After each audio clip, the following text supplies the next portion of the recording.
बिस्मिल्लाहिर्रहमानिर्रहीम। अस्सलामुअलैकुम।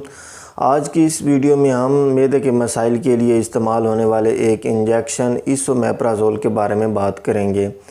तो दोस्तों, इसोमेप्राज़ोल कैप्सूल और इंजेक्शन दोनों फॉर्म में आता है। आज की इस वीडियो में हम देखेंगे कि इसोमेप्राज़ोल इंजेक्शन कब और क्यों यूज़ होता है, मार्केट में इसके कौन से ब्रांड्स मिलते हैं, इसके यूजेस क्या हैं, डोज़ क्या है, साइड इफ़ेक्ट्स क्या हैं, और वीडियो के आखिर में हम देखेंगे कि इसकी कंट्रा इंडिकेशंस क्या हैं, मतलब वो कौन से पेशेंट हैं जो कि इसोमेप्राज़ोल इंजेक्शन को इस्तेमाल नहीं कर सकते। तो वीडियो देखते हुए अगर आपके माइंड में कोई क्वेश्चन आए तो आप कमेंट सेक्शन में पूछ सकते हैं, और अगर आप किसी दूसरी मेडिकल रिलेटेड टॉपिक या फिर मेडिसिन के बारे में जानना चाहते हों तो उसका भी कमेंट सेक्शन में बता सकते हैं। इंशाल्लाह नेक्स्ट वीडियो उसी टॉपिक पर बनाई जाएगी। और अगर चैनल पर न्यू है तो चैनल को सब्सक्राइब कर लें और साथ ही बेल आइकन पर क्लिक कर दें ताकि आपको मेरी हर नई आने वाली वीडियो का नोटिफिकेशन बर वक्त मिलता रहे। तो सबसे पहले बात करते हैं इसोमेप्राज़ोल इंजेक्शन क्या चीज़ है। दोस्तों, इसोमेप्राज़ोल एक प्रोटॉन पंप इन्हिबिटर मेडिसन है, और ये मेडिसन एक ऐसी मेडिसन है जो कि हमारे स्टमक में एसिड की रिलीज़ को रोकती है, मतलब हमारे स्टमक में जो एसिड आता है उसको रोकती है।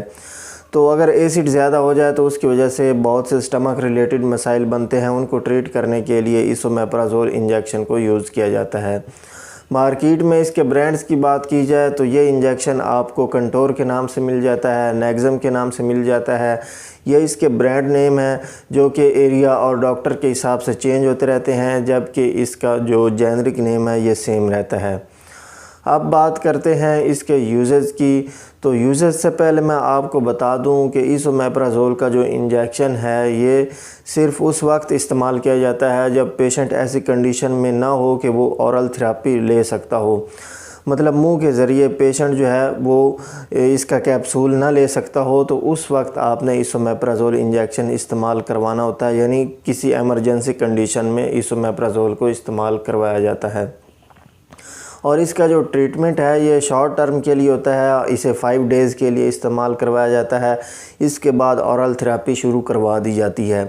तो यूजेस की बात की जाए तो इसे गैस्ट्रोइसोफेगल रिफ्लक्स डिजीज़, जिसे शॉर्ट फॉर्म में GERD भी कहते हैं, इसको ट्रीट करने के लिए इस्तेमाल करवाया जाता है। ये एक ऐसी कंडीशन है जिसमें खुराक की जो नाली है इसकी अंदरूनी कंडीशन जो है ये डिस्टर्ब हो जाती है। पेशेंट का जो खाना है उसको ऐसे मालूम होता है जैसे कि खुराक की नाली से बाहर की तरफ आ जाता है, सीने में एसिडिटी बहुत ज़्यादा हो जाती है, सीने में जलन होती है। तो इस कंडीशन को ट्रीट करने के लिए इसोमेप्राज़ोल का इंजेक्शन इस्तेमाल किया जा सकता है। इसके अलावा गैस्ट्रिक अल्सर, यानी स्टमक में कोई अल्सर वगैरह बन जाए, उनको ट्रीट करने के लिए इस्तेमाल किया जा सकता है।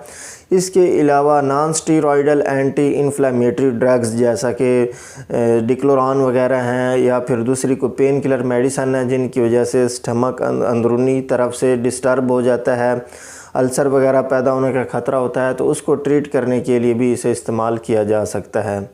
तो ये थे इसके यूजेस। अब बात करते हैं इसकी डोज़ की। तो डोज़ से पहले मैं आपको इसकी स्ट्रेंथ बता दूं तो इसोमेप्राज़ोल का इंजेक्शन जो है ये 40 mg की स्ट्रेंथ में आता है, और इसकी डोज़ जो है ये दिन में इसे एक मरतबा लगाया जाता है, यानी इसकी 40 mg की डोज़ जो है ये वंस डेली दी जाती है। इसका तरीका इस्तेमाल की बात की जाए तो तरीका इस्तेमाल ये है कि इसे आप इंजेक्शन की फॉर्म में भी लगा सकते हैं और इन्फ्यूजन यानी बोतल की फॉर्म में भी लगा सकते हैं। तो इंजेक्शन की सूरत में जब आपने इसे लगाना है तो इसका तरीका ये है कि इसके साथ 5 ml सोडियम क्लोराइड यानी कि नॉर्मल सलाइन आती है, तो इसको आपने इसका जो 5 ml का एम्प्यूल है इसके इंजेक्शन के साथ मिक्स कर लेना है। तो इसका 5 ml का इंजेक्शन तैयार हो जाता है, जिसे आपने कम से कम 3 मिनट में इंजेक्ट करना होता है। 3 मिनट से कम टाइम में इसे इंजेक्ट नहीं करना, ज़्यादा टाइम में आप इसे लगा सकते हैं। अब बात करते हैं इसे आपने इन्फ्यूजन यानी बोतल की सूरत में कैसे लगाना है। तो बोतल की तरह लगाने का तरीका ये है कि आपने इसका पहले इंजेक्शन तैयार कर लेना है, जैसा कि इसमें 5 ml सोडियम क्लोराइड यानी कि 0.9% सोडियम क्लोराइड मौजूद होता है। इसका 5 ml आपने इसके इंजेक्शन के साथ मिक्स कर लेना है, और इसके बाद आपने इसका जो फाइनल वॉल्यूम है वो 50 ml तैयार करना है। तो 50 ml तैयार करने के लिए आप कोई भी सॉल्यूशन इस्तेमाल कर सकते हैं, जैसा कि 0.9% सोडियम क्लोराइड है यानी नॉर्मल सलाइन। इसके अलावा 5% डेक्सट्रोज या फिर आप इसे रिंगर लैक्टेट के साथ भी मिक्स कर सकते हैं। तो फाइनल वॉल्यूम जो है ये आपने 50 ml तैयार करना है और इसे आपने 10 से लेकर 30 मिनट के अंदर अंदर लगाना है। तो कम से कम 10 मिनट और ज़्यादा से ज़्यादा 30 मिनट में आपने इसकी बोतल को लगाना होता है। अब बात करते हैं इसके साइड इफ़ेक्ट्स की, मतलब इसके इस्तेमाल से कौन कौन से नुकसानात हो सकते हैं।